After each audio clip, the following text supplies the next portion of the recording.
Hey guys, in this video I will show you how to change your username on Spotify. Alright, let's begin. First, open the Spotify app and log into your account. Tap on your profile icon in the top left corner, then select View Profile. On this page, you'll see your display name and username. Now here's the thing, Spotify does not allow users to change their actual username. Usernames are automatically generated and fixed by Spotify. However, you can still change your display name, which is what people see when they view your profile or search for you. To do this, tap the Edit button on your profile page. Then tap the Name section, enter your new display name, and tap Save.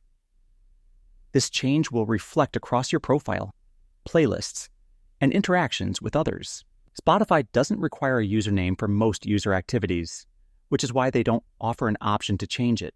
So that's basically how you can change your username on Spotify, by editing your display name. And that's it for this video.